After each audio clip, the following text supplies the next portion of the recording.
Good morning, and welcome to this episode of the Strengthening Community podcast. Mike, it is good to see you as the co-host. How are you doing over there? Good to see you as well, Mark. Excited to be part of this podcast today. Podcast number 3 for me. Yes. And I've enjoyed it. I've enjoyed every episode so far, so I'm looking forward to this one as well. The next 2 months, this episode and the next episode, we're going to do a 2-part series entitled Reimagining Recovery. This time of year, there's lots of awareness months, awareness days, events where we're bringing attention to the issues of addiction and mental health and recovery. So there's lots of attention being given to some of these struggles that people experience in our community. These are things that impact the entire community. They affect all of us in some way. Some of us, we experience it ourselves. Some of it, we experience it with loved ones or friends or coworkers. But everywhere we go in the community, we're impacted by the struggles that people have among us. And so we really want to focus in this episode and next month's episode on recovery. And we're going to reimagine it by looking at it through the community lens. Like, how do we do this together? How do we live in a brave space together with each other?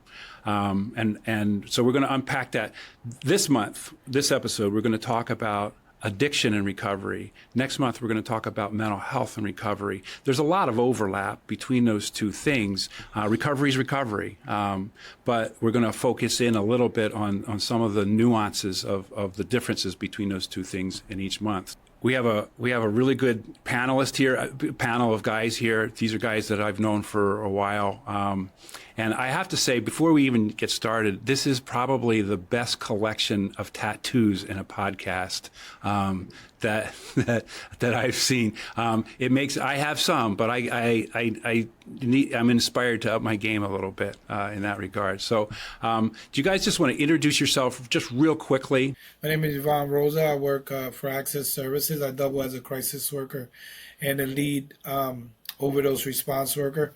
The program that I'm working for, I have the honor of being able to serve people that are right in the midst of their overdose, right? The overdose happens, we get in front of them, we try to offer them services and connect them to services. I've been doing this for quite some time, whether it's been with Access or in Philadelphia, I'm going to say for the last 10 years. And it's something that's very near and dear to my heart. It's also connected to my walk and to my faith, going out there and seeking out the people that needed help and bringing the resources to them. So I really enjoy what I do, and I'm honored to be here on this podcast. Thank you, Ivan. John, how about you? Hi, I'm John Niarhos.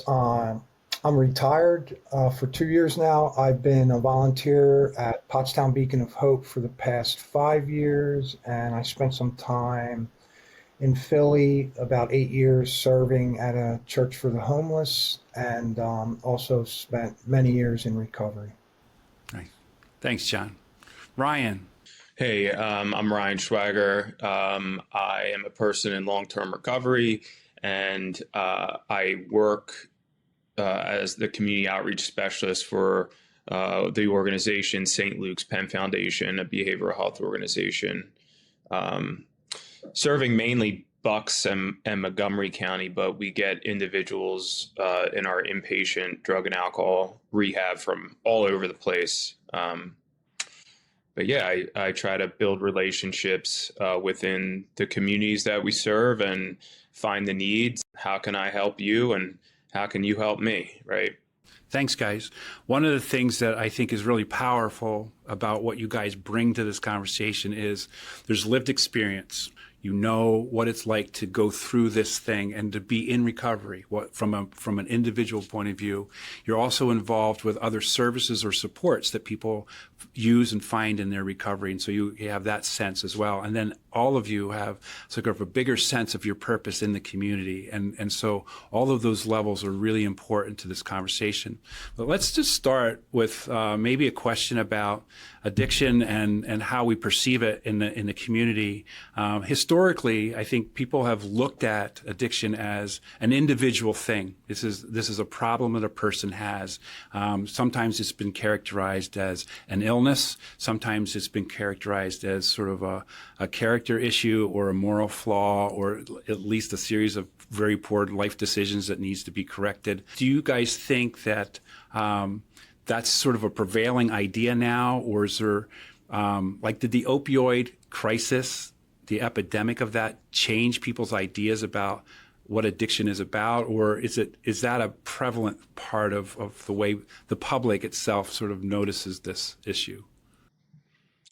I mean, we see all kinds of, substance use that is going on in the community, right? Like, I'm sure if you're a person who's in recovery and you're connected to a recovery community, you're seeing it from all angles. Individuals who aren't just using opioids that are, struggling or getting connected to finding what we call recovery, or if you're working professionally too, right? Like you're seeing, we see all kinds of substances that individuals are using and struggling with addiction. I think as far as from the community's perspective, the opioid epidemic or whatever we want to call it has definitely brought a lot of stuff to the forefront. But like, this has been going on for a long time. People using drugs and struggling with addiction in the community. It's been going on forever, right? With every person that struggles with substance use, there's other people that are connected to that person, right? A family member, a friend, a coworker. There's always this ripple effect that substance use has on not just the person, but other people that they're connected with and the community. So what I find being out and about in the community a lot of times is everyone is connected to this in some way, shape, or form. Everyone. There's always a story. Everyone always has a story, good, bad, or indifferent, around substance use, around addiction, in the community. My interaction with the community is that over the years, over say the last 15 to 20 years, that more and more people are kind of leaving behind that old school of thinking that's judgmental or critical of people who are struggling with addiction. I'm not so sure that that knowledge is keeping up with that change, but I do know that more and more people are beginning to, to ask questions and to express a lack of understanding. But kind of like what Ryan said, it's so prevalent that they can no longer ignore that it's something bigger than just character flaw or something that you can, nail down with an either or answer. So I see a lot more questioning even from people of generations that normally you wouldn't think would do that. But because, again, like Ryan said, because you can rarely come across anybody who hasn't been touched by it in some way. Yeah, I feel like, of course, like we all, everyone, and especially depending on the community that you come from, the neighborhood that you come from, you're going to be impacted by addiction. Like if you live in North Philadelphia, Pottstown, Norristown area, it's something that you witnessed as soon as you hit the you go outside your door, it's reality, right? And it's sad because it's become the norm, right? For a kid to walk past somebody in addiction doing drugs, or just walk past somebody in a tent and not even acknowledge that the person is there, right? It's just becoming normalized. And how did we get here as a society? I don't know, but it's hard to see that addiction and homelessness and that kind of degradation is just normal, and people are just okay with walking past these are humans. These are people. These are people that if you just sit there and listen to their story, they're not that different than you and I. So it depends the lens that you're seeing it from. So if you're seeing it from the lens of the provider, you see it different. If you see it from the lens of a volunteer, you're seeing it different. If you see it from the lens of that kid that lives in the neighborhood that can no longer make a snowball and blames the addict for not being able to come out and play, you're seeing it from a different perspective. If you know, it just depends on what lens you're witnessing. But the reality is that it's in our neighborhoods, it's in our families, it's in our workspaces, and it can, and like Ryan said, it can no longer be ignored. Yeah, it's helpful to think about the different lenses within our community. I think, Ryan, I was glad that you used the word ripple, the ripple effect, because I think that's a very effective way of understanding. It impacts everybody. You might not be in that center, but it'll affect you in some way. One of the things I've noticed is as we've gotten, one of the impacts I think that I've seen in terms of the opioid epidemic, and I realized, to your point, Ryan, addiction has been going on for a really long time, and there's all sorts of drugs involved. But I've known families who have been impacted by that pathway of somebody doing really well, needing surgery or having an accident, ending up on a painkiller, and then that starts the process. And their surprise was, I didn't know that this could happen to us. Like as if. If you do a certain set of things, you're going to be sort of immune from this. And so that's one of the ways that I think, to your point, John, I think there's a growing sense in the community that people want to know, and they want to know more, even if they don't quite understand it. Yeah. Hey, Mark, I want to say too, so I go into schools a lot and talk to young people in mostly like middle to high school levels, and engaging them around this, what we're talking about, right? Like addiction, substance use, prevention, and also recovery, right? For me, when I talk about prevention, I can't talk about prevention without talking about recovery, because it's a part of who I am. I had to experience this, go through you know what I mean? And so I can't not talk about recovery to these young people too, or the general community, even when I'm talking about just general education around these topics, right? And so what I find interesting too is that I feel like I need to talk about recovery, because if you think about all the people, out there that are impacted by somebody that they care about or love, or know, that struggles with substance use or has struggled with substance use or overdosed and died as a direct result of substance use, all those young people that I'm engaging with, they know someone too. They have a brother or a sister or a mom or a dad or a grandparent or a neighbor or, a friend of the family or someone, right? That they've had that lived experience through that lens, right? Of that perspective of just hearing about it at the dinner table, even. I think, it's important that when we're educating people about this, to know that, to what you were just alluding to, that there's risk factors that play into this too, right? Like pain and injury could be a risk factor to somebody then developing a substance use disorder, an actual dependency to a certain medication, that creates that physical dependency, right? And then to that point, who do you point the finger at, right? It's a risk factor, and it happens. Genetics could be, a risk factor. Mental health can be a risk factor. Trauma, there's all these different risk factors that can contribute to somebody developing, substance use disorder or addiction to different drugs. Yeah. Mike, I got a question for you.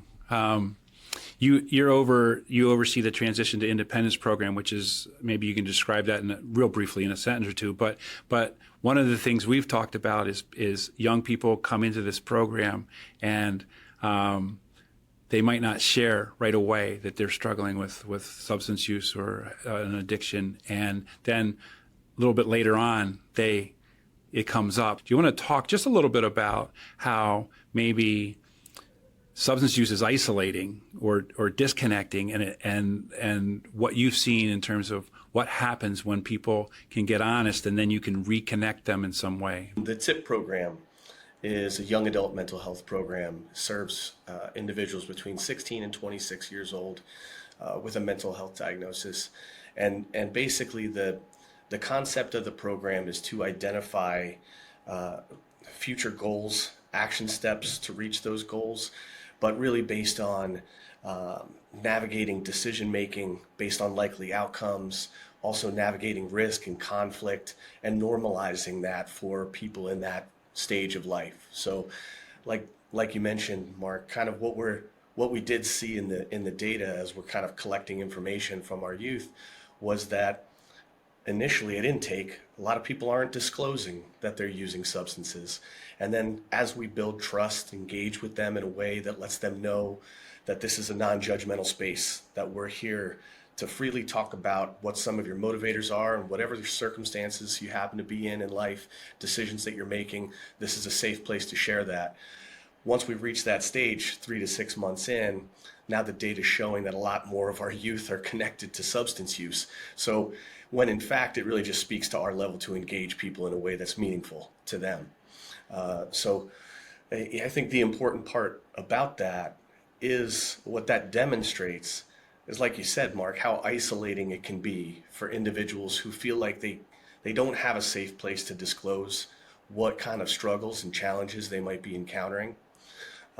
Specifically in that transition age population, and Ryan's probably had some experience with this as well, adults maybe can't understand what we're going through at this stage of development that would lead us to some of these decisions. And if I share that, where do you send me? Do I go here? Do you have to share this with my parents? Where does that information go? And that can be scary and isolating. So a lot of the youth that we work with might not even be disclosing to friends that they're involved with substance use. There's an element of sometimes shame associated with that. So letting that population know, who might be having some of their first experience with substance use in that age range, to let them know this is a space where you can share with us and build the community of support around that, to involve key players that are important to them, whether that is a parent or maybe an extended family member that you can disclose this to. Do you have other professionals, a teacher, a friend that you can bring into this space of recovery, so that we can work on helping you meet those motivators in a way that's safer for you, and that makes you feel more connected to the people around you. Let's move into a little bit of the idea of recovery. I think, again, if we think about old school, sort of the thought was you have this thing and you need to go get treatment for it. You deal with what's inside of you through treatment, and then you go back out and you do your thing. You're part of the community again. And I think for me, one of the shifts or the mentality, the focus of recovery is really about connection. It's relational. It's about connecting to other people and to something bigger than yourself and purpose. For me, recovery wasn't, of course, abstinence from drugs came, right? That was the key piece. The first thing I needed to do was stop using, right? The second thing I needed to do was get connected to a community bigger than myself that could kind of help guide me through the beginning steps of recovery and whatever that meant, right? I didn't know in the early stages what that meant. I just knew that I didn't want to use anymore, and I was grasping on to everything and anything that had some kind of security, like, NA, peer support meetings, started doing Bible studies. I was doing the most that I could do with all the time that I had available to incorporate myself, to thrust myself back into the community. Was it hard? Yes. Did I feel rejected at times? I really did. I felt out of place, especially when I stepped back into school, right? And I had to go back into community college and just trying to do those things, returning into the workforce. And now I come into the workforce as a peer. I come into a professional work setting where that wasn't the case before. Before it was a manufacturing job or a laboring job. So recovery meant to me that entire process of just getting grounded in the workspace, getting grounded, in my church, getting grounded, doing outreach, just finding myself, right? And it's recovery for me continues to evolve. The things that worked for me today aren't the same things that worked for me 9 years ago. I had to pick up some things, I had to let go some things, I had to go revisit some things. The good thing about where I'm at now in recovery is that I do know myself. I do know, like, hey, things are not going too well for you. You might want to reach out to your old sponsor, make a few meetings. Hey, that you're becoming a little bit unraveled. What about, spending some time in meditation and prayer, doing some things, maybe taking a mental wellness day. So now the self-awareness that I have throughout the years kicks in, but it also, what keeps me going is my sense of community. Right? It are the responsibilities that I have, not only to myself, but accountable to others. I have to show up for that soccer game for that kid, right? I have to show up to help this youth that I'm teaching him how to change the spark plugs in his car. I have to show up for my brother that said he just relapsed and he's trying to go right back into treatment. And he doesn't need me to go over there and kick his teeth in. He just needs somebody to understand, right? To talk to him and speak life to him. So recovery for me is all of that. I always say this, is that the same job that I do while I'm on the clock, catch me when I'm off the clock, I'm doing the exact same job.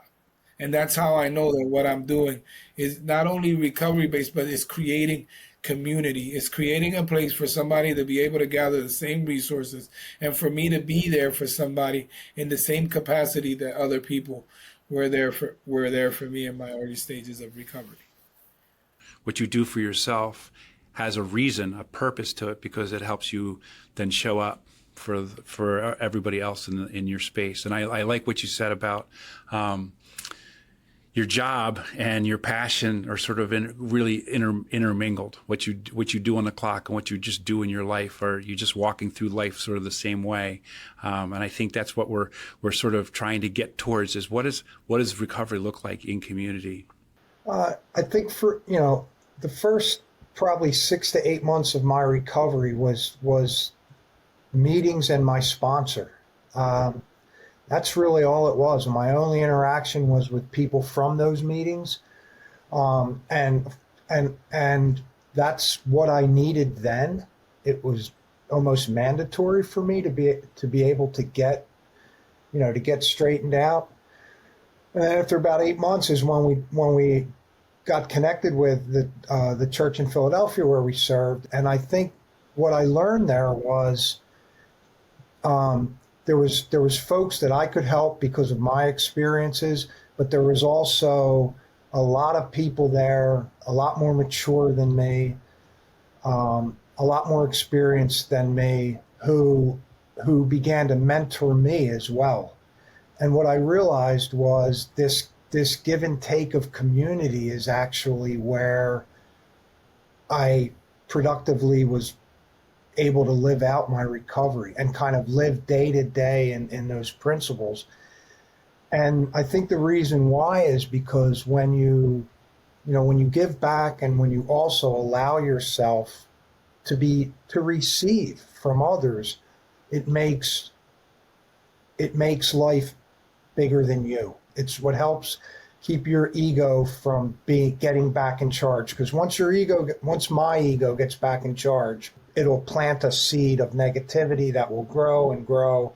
And this keeps the positive and the joyful out in front, because it requires a degree of humility to both serve and to allow someone to serve you. So, that time that I spent there became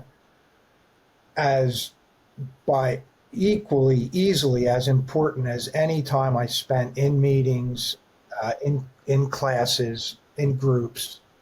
And I just try to continue that now today, to be able to allow myself to give and receive in the community. I liked what you said about giving and receiving, that mutuality of community. I think too, there's so many pathways to recovery, right? There's no wrong door. Find what sticks, find what works for you, find your people. And I think like that concept too, like as I continued in my journey, um, has broadened too, like not just for me, but like thinking about other people and truly not being judgmental towards other people and what pathway they decide to take for their own journey, and providing those types of like resources and connection and encouragement and support, because a big part of what you see too, with addiction and struggling with substance use is the opposite of community and connection, because of shame, because of stigma, even with the young people, not being honest, like Mike was talking about. And I'm not even just talking about for the person, but even the families that are experiencing it and not getting, the help, the support that they deserve and need because they're struggling in silence. Because stigma is like, it's nasty, right? Like it's a cycle. There's this division, us versus them, and like all that kind of stuff. And like, the wheels just spin, and like stigma and shame definitely prevents us from connecting with other people. Recovery started to become attractive to me because of people that were openly sharing about what they were experiencing, and welcoming me into that. I'm struck by the fact that we have NA and AA. The last word is anonymous. Like somehow we still feel, or the public feels, that we need to protect the identity of people, or maybe we shouldn't share so much. And so I like what all of you guys have said about just being able to share openly with the community, because I think that's how the community starts to understand a couple of these important pieces, that it impacts all of us, and it's okay to talk about. That there doesn't have to be shame in it, because it's something it's part of our shared human experience. And that we have something to offer each other. Yeah, because I appreciate so much being part of this conversation, listening to all three of you guys talk about that it's really about like the reciprocal giving and receiving of service. But it's also, like Ryan said, it's not a one-size-fits-all journey, and it also requires opportunity for people. So when you share your journey with other people, it provides them that opportunity to say, this is something I didn't know existed. This is an opportunity I didn't have before. So when you talk about kind of finding that purpose, the community, the connection, about how do we get out in front of people who are looking for an opportunity and provide them with a one-size-fits-one, and then have that reciprocal giving and receiving of service that provides you and them with purpose. So I thought that was just a really cool theme that tied through the conversation, because I think we have a lot of people that are looking for an opportunity, and without the conversation around reducing the stigma, and you kind of walk in that middle ground, right? It's like Ivan's talking about, like people are just, it's so normalized that what do you do? It's everywhere. And if you have that level of exposure, then is that a positive thing? But also we want to normalize it enough that it opens up conversation and opportunity for recovery. So where is that balance, and how do we start those conversations on a community level?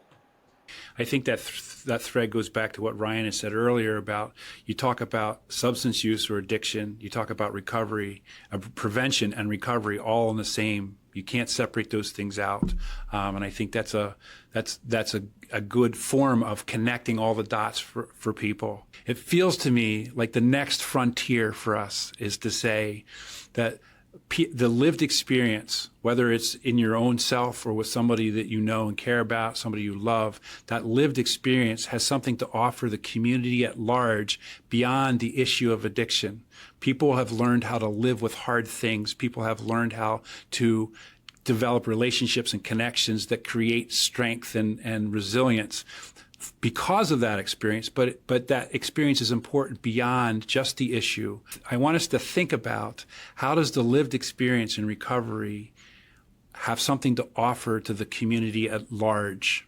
What are the lessons that you think are helpful to the larger community?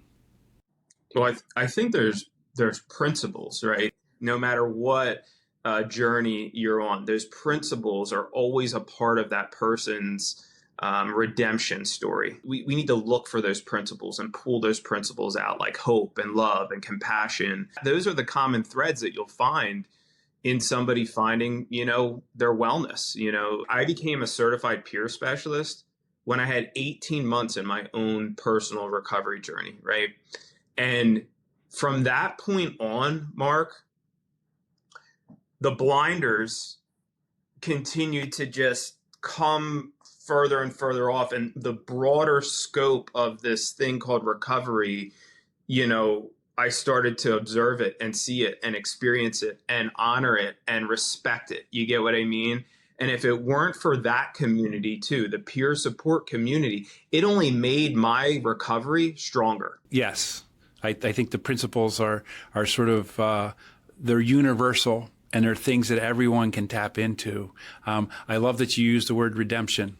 I think everybody who's walking around needs a little bit of redemption, or has found redemption, or is on the process to that. I think those words like love, hope, and grace are just really foundational, visceral parts of everyone's life. And so when you describe your process, which is good for you, and it's the way that you walk your path, the things that you bump into on your path are the things that are really valuable, not only to other people who are experiencing similar challenges, but to the rest of the community who might not realize how much they need that.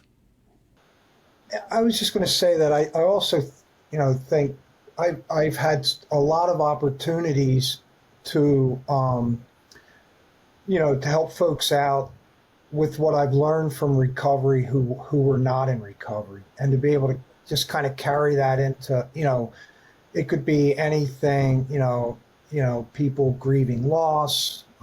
You could be volunteering at a food pantry or at a shelter.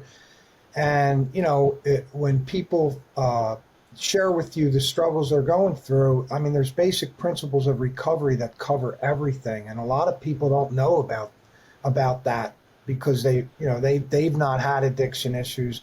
So I think that our experience in recovery can go so far beyond helping folks out with addiction issues, because some of these principles are basic principles of life. What can you control and what can't you control? Who's the higher power in this situation? Who do you talk to when you're on the edge? And if the answer is no one, what can you do to change that answer? These are basic things I learned at the root of my recovery that helped me, get clean and stay clean. But they're also kind of basic principles to a good, healthy life. So the opportunity to help out in the community because of a recovery experience is endless beyond just addiction. Yeah. I like what you said about just sort of these are fundamental things in life. The idea of checking in with yourself, apologizing when you're wrong, making amends to other people, the sort of the disciplines of how we relate well to people, and how we monitor and manage ourselves in our relationships.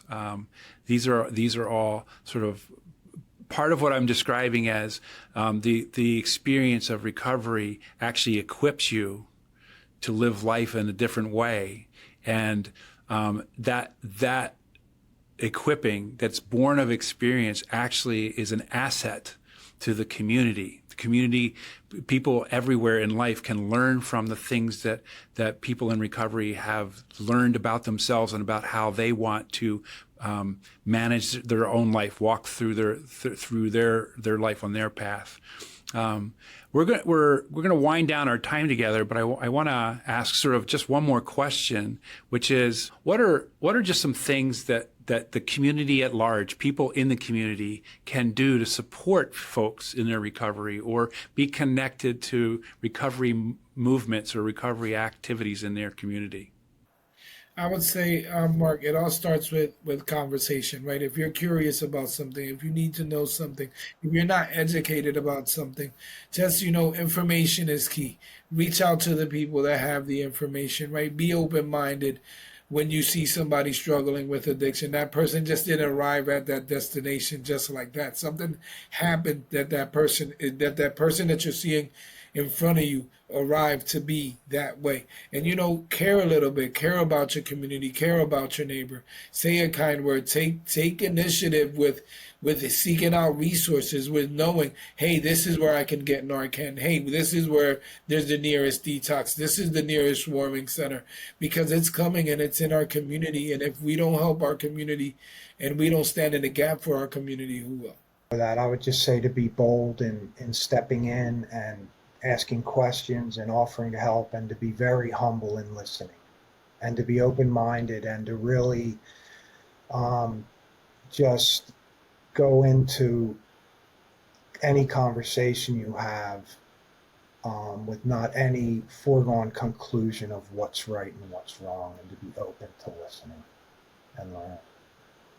Yeah, what everyone else said too, I would also just add, like, no shame, again, no shame, no stigma for yourself, for other people. There's always somebody.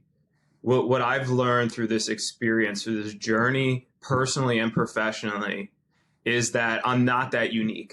You know what I mean? Like, there's always somebody that has a very similar story or a very similar experience. We feel so alone when we're in it, whatever that is, but there's always people out there that have had similar lived experiences that we can openly share with, and we can get those principles from and learn, how did you do it? Right? Well, tell me, how did you do it? And maybe I can take some of that and apply it. And I would also say, like, if you want to get involved, like, find a coalition to get involved with in your community, find your tribe, find the people that are out there doing some of this work, doing some outreach, doing some education, looking for trainings, like, I'm going to be at a church in Harleysville tonight, and it's for the community, right? So finding opportunities to get involved in places to connect. The recovery walk, for example, that we just had 2 weeks ago in the community. Not everyone there was a person in recovery or even a family member, and so I think it's just important that we get involved and be a part of these different awareness months. And that's the point of this kind of stuff, is giving people opportunities where they might feel like they don't have the opportunity to get involved, and ask questions, right? I would say that's the biggest thing. Like be curious, ask questions, because I don't want to speak for everyone, but I can probably say that we all would super appreciate that if random people even asked us questions, about our journey and our recovery. I know I would, and openly share and try to want to connect people to it. So be curious, ask questions, and get involved. There's no wrong door. Thanks, guys. This is great. My mantra takeaway is be curious and be humble. I think are two things that if we just all did that a lot, we would find a lot more connection that we have with each other.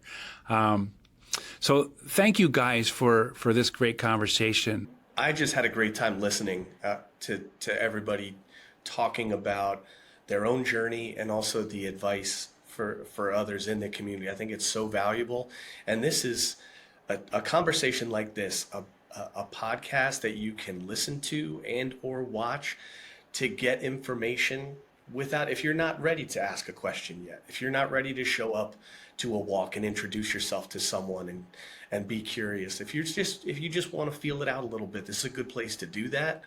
And this might be the first step for somebody listening to this and having them take action from this. So I think just the value that this conversation brings to the community, to give people the green light, it's okay to reach out to people around you, ask questions, whether that's about addiction, whether it's about substance use, whether that's about mental health, recovery. It will touch your life at some point. And you can be curious about it and gather information, even if you haven't encountered it yet, because likely you have people around you that could benefit from your curiosity. So I appreciate very much the conversation today. And that's a really good way for us to end, to encourage people to continue to be curious, even if it hasn't quite touched them yet. At some point, that engagement will be beneficial to someone. So next month, we're going to continue this conversation in a different way, but very, very parallel, around recovery and mental health. And again, those things are very overlapping things, but we're going to continue and focus in a little bit more on recovery and mental health. So thank you guys for joining us. This was a great conversation, and enjoy the rest of the day. Thank you so much for listening to our podcast. We hope that you enjoyed hearing from people who are strengthening our communities every day. Search for and follow us on your preferred streaming platform to hear future episodes.